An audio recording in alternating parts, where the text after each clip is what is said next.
Now the news in detail. The United Kingdom has said Nigeria and 10 other countries will be removed from its travel red list from 5 am on Wednesday. The move follows anger from Nigeria and other African countries, with the United Nations describing the ban on non-UK residents entering England as travel appetite. The British government had on December 4th placed Angola, Botswana, Eswatini, Lesotho, Malawi, Mozambique, Namibia, Nigeria, South Africa, Zambia, and Zimbabwe on its travel ban following the outbreak of the Omicron variant of COVID-19. It said the red list was reintroduced as a precaution after the emergence of the Omicron variant. The government had said the ban would be reviewed on December 20th, but announcing the new development today, the UK Health Secretary Sajid Javid said the Omicron had spread so widely that the rules are now less effective. President Muhammadu Buhari has appointed some national commissioners and resident electoral commissioners to replace the outgoing ones. This is contained in Buhari's letter read by the President of the Senate, Ahmed Lawan, during plenary today. The nominees are Malam Mohammed Aruna from Niger State as the North Central National Commissioner. That also included Mrs. May Agbamuche Mbu, Delta State National Commissioner, and Ukalbu Kenneth Namdi, Abia State Southeast National Commissioner.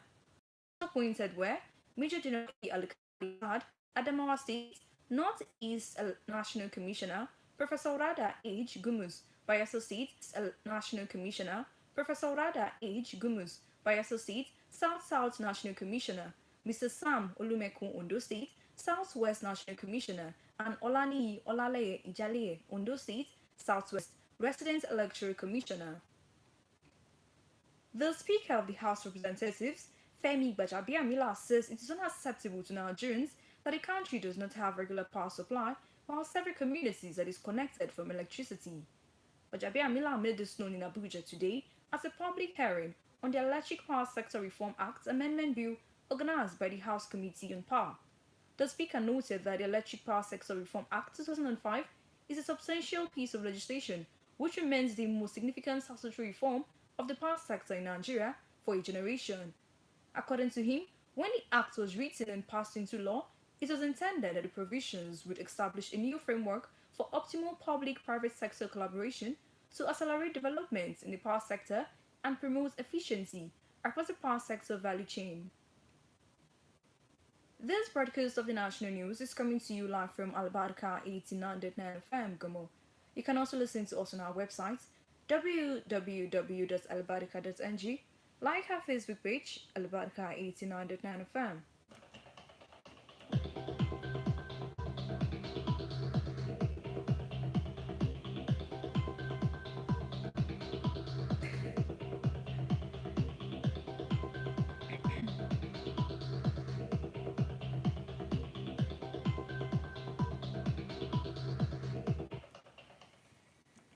Welcome back. You're still listening to the national news right here on Albarka 89.9 FM. Now the national news continues. The National Security Advisor, retired Major General Bagana Mungunu, has named 3 group supports and terrorist organizations in the Sahel region. He identified them as Jamaat Nasr Islam, the Islamic and Muslim Support Group, and Islamic State in Greater Sahara. Mungunu made the disclosure today in a speech delivered at the 14th workshop of the League of Ulamas, Preachers and Imams of Sahel countries in Abuja. The situation in the Sahel, according to the NSA, has never been miserable as extreme violence continues to spread, with the number of internally displaced persons (IDPs) rising and increasing rates of food insecurity. The Chief of Defense Staff, General Lucky Irabor, says none of the over 1,000 rehabilitated ex-Boko Haram fighters have been recruited into the Nigerian Army military. Irabor said at the stakeholders meeting of Operation Safe Corridor today in Abuja that Nigeria would never recruit any ex-fighter into its military. The city is represented by the Chief of Defense Training and Operations, Major General Adeyemi Yekini, assured Nigerians that none of such ex-fighters would also be recruited into any of the sister security services in the country. According to him, the concerns over the alleged recruitment of rehabilitated ex-fighters into the military and paramilitary agencies were unfounded, as stringent safeguards have been put in place to prevent such. The Academic Staff Union of Universities ASU has urged the federal government to adopt the Transparency and Accountability Solution (UTAS) platform for the payment of their salaries and other entitlements. The union also called on the federal government to pay the salary arrears of lecturers' old salary for 22 months for the refusal to be captured in the Integrated Personal Payroll Information System (IPS). Dr. Ania Brown, the Zonal Coordinator of ASU Calabar Zone, who briefed newsmen in Calabar, said that the situation had caused untold hardship on their members. Brown said the refusal to pay the affected lecturers may cause the union to embark on an industrial action.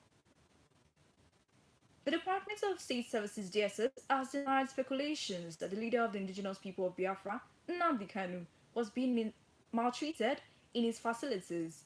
The service said the allegation was against its standard operation procedure on the implementation of rights of the suspects, and then the Kanu is enjoying full luxury at its custody. The Public Relations Officer of the Department of State Services, Dr. Peter Afunaya, disclosed this at a press conference today in Abuja.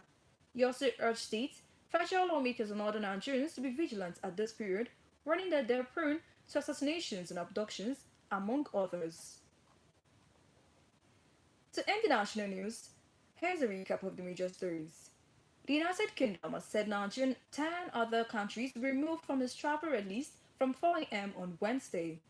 President Muhammadu Buhari has appointed some national commissioners and resident electoral commissioners to replace the outgoing ones.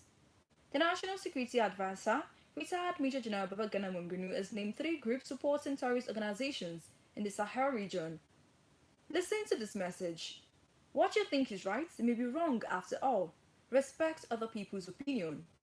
For any information on happenings around you, please call Alberca's FM Newsroom on 070-8481-2675.